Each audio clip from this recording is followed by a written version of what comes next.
सुमित कुमार अवघा 21 वर्षाचा तरुण होता. शाळेनंतर कॉलेजचे तोंडही न बघितलेला सुमित उन्हाडक्या करत फिरायचा. तरुण वय, रिकामे मन, त्यातच मोबाईल सारख्या माध्यमातून होणारा अश्लील फिल्मचा मारा यामुळे सुमितच्या मनात वासनेचा शैतान नाचू लागला होता. त्याच्या नजरेत वासना भरली होती. कोणत्याही महिलेकडे कामुक नजरेने पाहण्यात त्याला सुख वाटू लागले होते. वयाची 20 गाठण्याआधीच सुमित वासनेच्या आहारी गेला होता. त्याच्या नजरेत हिना ही विवाहिता आली होती. हिनाने वयाची 30 पार केली होती. ती विवाहित होती. तिला 2 मुले होती. मात्र तिने मुलांना शिक्षणाच्या निमित्ताने बुंदेलशहर येथे सासू सासऱ्यांजवळ ठेवले असल्यामुळे ती आणि तिचा नवरा असे दोघेच राहत होते. तिचा नवरा शाकीब तिची काळजी घेत होता, तिला सांभाळत होता, संसारही नेटका करत होता. त्याची कमाई चांगली होती. तो बायकोचे सगळे लाड पुरवत होता, तिला काही कमी पडू देत नव्हता. अलीकडे त्याने 3 गुंठे जमीन घेतली होती. एकूणच हिना घर संसारात सुखी होती. नवरा हौशी असल्याने तिची नटण्या सजण्याची हौसही ती भागू शकत होती. मुळातच देखणी असणारी हिना हलकासा मेकअप करायची, तंग पोशाख वापरायची, त्यामुळे ती जास्तच खुलून दिसायची. त्यात काही गैर नव्हते. तिची आणि सुमितची ओळख झाली. ती त्याच्यापेक्षा तब्बल 10 वर्षांनी मोठी होती. तिचे लग्न झाले होते हे माहीत असले तरी वासनानंद सुमितला तिच्या शरीराचे आकर्षण वाटू लागले. तो काही ना काही निमित्ताने तिला भेटण्यासाठी, तिच्याशी बोलण्यासाठी धडपडू लागला. ती मनमोकळ्या स्वभावाची होती. तिच्या मनात काही शंका आली नव्हती, कारण तो खूपच लहान होता. पण जसा जसा त्यांच्यातील संपर्क वाढला तसे तिलाही त्याच्या मनात चाललेल्या खेळाचा अंदाज आला. आता तिचा दुपट्टा छातीवरून बाजूला होऊ लागला. कुर्तीमधून टच्च फुगलेले स्तन त्याला दिसू लागले. त्याची नजर त्याच्यावर खिळून राहायची, कानशील तापायची, घसा कोरडा पडायचा. तो ओटावरून जीभ फिरवायचा. हे पाहून तिला गंमत वाटायची. हा खेळ हळूहळू वाढतच गेला. दोघांमध्ये वाढलेली जवळीक कोणत्या दिशेने जाणार याचा अंदाज त्या दोघांनाही नव्हता. पण जे चालले होते ते मात्र नैतिकतेच्या विरोधातील होते. तिचा नवरा कामाच्या व्यापात असताना एखादे अडलेले काम ती सुमितला सांगू लागली. तो तर तिचा शब्द झेलण्यासाठी तयारच असायचा. एकदा तिला मार्केटला जायचे होते, तसे तिने नवऱ्याला सांगितले. तेव्हा तू जाऊ नये असे सांगून तो कामावर निघून गेला. आता सोबत कोणाला घेऊन जायचे हा विचार करत असताना तिला सुमित आठवला. त्यालाच घेऊन गेले तर, या विचारासरशी तिच्या डोक्यात वेगळाच विचार चमकला. तिने सुमितला फोन लावला. तिचा फोन म्हटल्यावर सुमितने लगेचच घेतला. तिने त्याला सांगितले की बाजारात जायचे आहे, जरा तुझी बाईक घेऊन येतो का? तो नाही म्हणणार नाही याची तिला खात्री होती. तो काही वेळातच बाईक घेऊन तिच्या दारात हजर झाला. ती अजून आवरत होती. आत येऊन बस, माझे अजून आवरायचे आहे असे तिने त्याला सांगितले. तसा त्याने गाडी दारात लावून तो घरात येऊन बसला. ती त्याच्यासाठी पाणी घेऊन आली. नेहमीप्रमाणे तिने टाईट कुर्ती आणि लेगीज असा पहराव केला होता, त्यामुळे त्यातून तिची कमनीय फिगर उठून दिसत होती. पुष्ट फुगलेले टोकदार स्तन, नाजूक कंबर, ओटीपुटीचा फुगीर भाग, डेरेदार नितंब, जाड मांड्या, सारे काही आखीव रेखीव होते. त्याची नजर तिच्यावर वरपासून खालीपर्यंत फिरली. तिच्या नजरेत एक लाडीक आदा दिसत होती. तिच्या नजरेला त्याची नजर भिडली. तो थोडा शरमला. ती म्हणाली, कशी दिसते मी? असू दे ना हा ड्रेस. तो म्हणाला, छान दिसतास की. खरं सांग, नाहीतर बदलते मी ड्रेस. नाही हो भाभी, मस्त दिसतो तुम्हाला हा ड्रेस. नक्की ना? हो भाभी, तुम्हाला कोणताही ड्रेस भारी दिसतो, तुम्ही भारीच आहात असे म्हणून त्याने चांगलेच धाडस दाखवले. ती लाजली, काहीतरी बोलू लागली. मी काही एवढी सुंदर नाही. पण तो म्हणाला, तुम्ही खूप सुंदर आहात. एखादी सिनेमातील नटी पण झक मारते तुमच्या पुढे. त्याने तिला हरभऱ्याच्या झाडावर चढवले. चल तुझे काहीतरीच असते असे म्हणत ती किचनमध्ये गेली. थोड्या वेळाने तिने त्याला चहा आणून दिला. ती त्याच्या समोरच चहा घेत बसली. गप्पा मारत त्यांनी चहा घेतला. नंतर तो तिला घेऊन बाहेर पडला. ती त्याच्या बाईकवर अगदी त्याला खेटून बसली. तिच्या मांसल शरीराच्या स्पर्शाने तो तापला होता. तिचा मऊ हात त्याच्या खांद्याला हळुवारपणे दाबत होता. तिचे मोठे मुलायम स्तन त्याच्या पाठीवर दाबले जात होते. तो उत्तेजित झाला होता. तो काहीच बोलत नव्हता. दोघेही बाजारात गेले. बाजार करून परतले. त्याने तिला दारात सोडले आणि तो निघून गेला. त्याच्या मनात मात्र खळबळ माजली होती. तिच्या स्पर्शाने तो अक्षरशः वेडा झाला होता, तर तिच्याही मनात काहूर माजले होते. नवऱ्यापेक्षा तरुण सुमित तिला आता जास्त आवडू लागला होता. दोघांच्या मनात वासनेचे वादळ उठले होते. त्यांना जगाची वास्तवाची जाणीव नव्हती. दोघांमध्ये वयाचे बंधन उरले नव्हते. तो लहान होता, ती त्याच्यापेक्षा मोठी होती, विवाहिता होती. हे सगळेच ते आता विसरून गेले होते. रात्रभर तिच्या डोळ्याला डोळा लागला नाही. कधी एकदा दिवस उगवतो आणि सुमितला बोलवते असे तिला झाले होते. सुमितही तिचे रूप, तिचा स्पर्श आठवून तळमळत होता. तिचा नवरा कामावर कधी जातो याची माहिती असल्याने तो पार्टीवरच होता. शाकीब घराबाहेर निघून जाताच सुमित दारात उभा राहिला. त्याने हळूच हाक मारली, हिना भाभी. तिने लगबगीने बाहेर डोकावून पाहिले. अरे सुमित, आज इतक्या लवकर काय काम काढलेस? काही नाही, सहजच आलो. एक ही आत तिने बोलावले तसा तो आत गेला. सकाळ सकाळ काय काम काढलंय? माझं काम काही नाही, तुमचे काही काम असेल तर सांगा म्हणून आलंय. खरंच तुझं काही काम नाही ना? नाही. मग माझे तरी काय काम असणार? माझा नवरा आहे की माझे काम ऐकायला? तसे नाही हो, तुम्ही नेहमी बोलावता म्हणून आज न बोलावता आलो. काही काम नसेल तर मी जातो.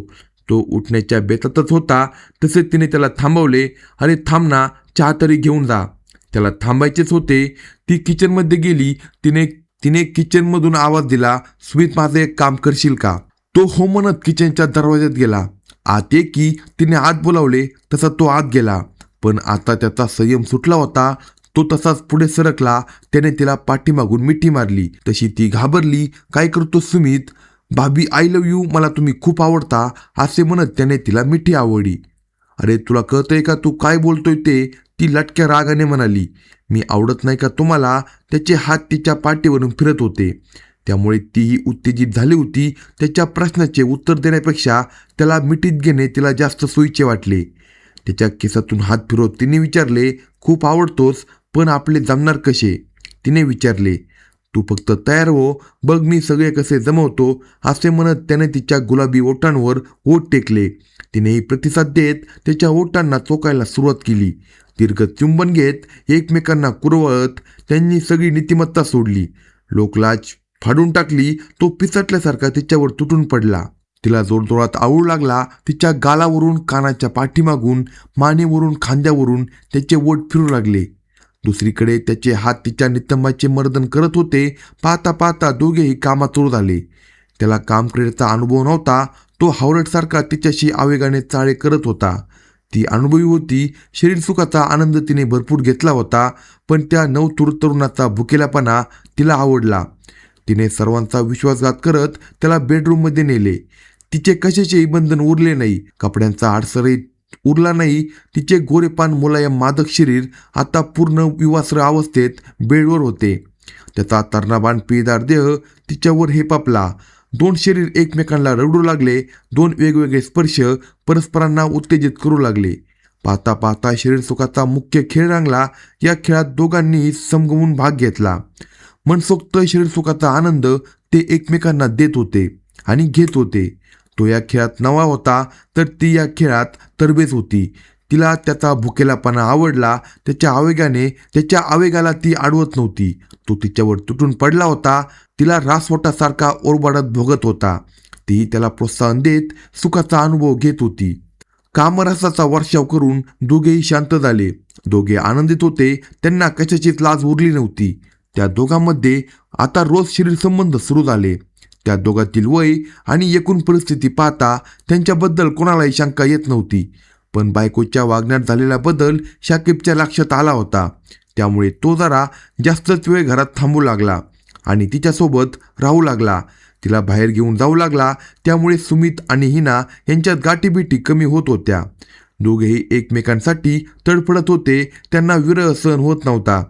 कधी एकदा एकमेकांकडून शरीर सुख घेतो असे त्यांना होत होते, पण मनासारखा खेळ करता येत नव्हता. त्यामुळे आता हिना सुमित बरोबर लग्न करून राहण्याचा विचार करू लागली.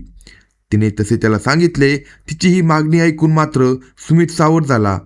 हे प्रकरण आपल्या अंगलट येणार असे त्याला आता वाटू लागले. ती त्याला भोगण्यासाठी पाहिजे होती, पण आयुष्यभर त्याची जबाबदारी घेण्यास तो काही तयार नव्हता. त्यामुळे ती भेटत नसल्याने तिचे आणखी कोणाशी तरी संबंध असावे असा संशयही त्याला येत होता. एकूणच तो तिला टाळू लागला तसा तिने त्याच्या मागे तगादाच लावला. माझ्याशी लग्न कर असे ती वारंवार त्याला म्हणू लागली. त्यामुळे तो तिच्यावर चिडून होता. फेब्रुवारी महिन्यात शाकिबने घर बदलले. तो आणि त्याची बायको हिना दोघे किशनगड येथे राहायला आले. या दाम्पत्याला 2 मुले असून ती बुंदेल शहरात आजी आजोबा समवेत राहतात. किशनगड परिसरात शाकिबचे मटण विक्रीचे दुकान आहे.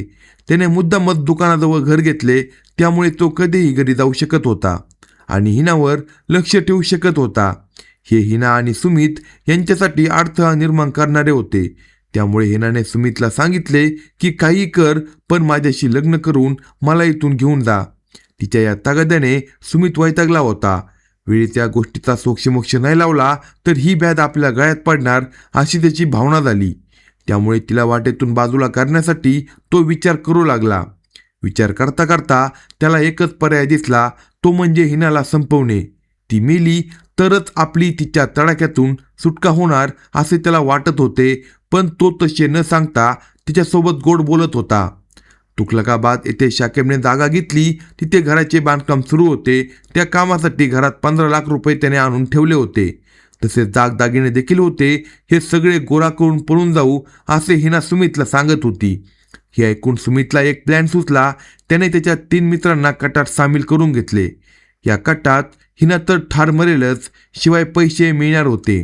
या कामासाठी 3 मित्रांना 1 लाख रुपये देण्याचे सुमितने मान्य केले. ठरलेल्या कटानुसार दिनांक 9 फेब्रुवारी रोजी पळून जायचे असे सुमितने तिला सांगितले. तिने 15 लाखांची रोकड दागदागिने बांधून घेतले. ती त्याची वाट पाहत होती. सकाळच्या दरम्यान सुमिताला शाकिब अजून दुकानाकडे गेला नव्हता.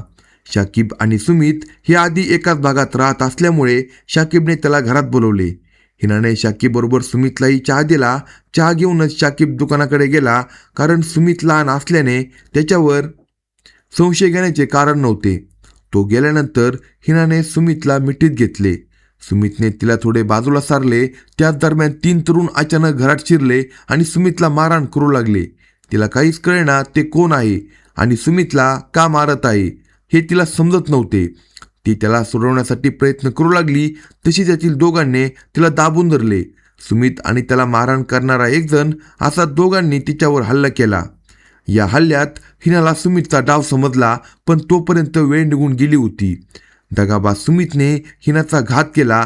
तिचा गळा धारदार शस्त्राने कापून तिचा खून केला. तिला रक्ताच्या थारोळ्यात टाकून त्यांनी रोख रक्कम दागदागिने गोळा केले आणि तिथून पळ काढला. ते पळून जात असताना सुमितने आरडाओरड सुरू केला. तोवर ते मोटारसायकलवरून पसार झाले. तोवर शेजारी पाजारी जमा झाले. शाकिबला माहिती मिळाल्यानंतर तोही आला. तसेच पोलीस ठाण्याला खबर मिळाल्याने पोलीस पथकही दाखल झाले. या घटनेचा सुमित हा एकमेव साक्षीदार होता.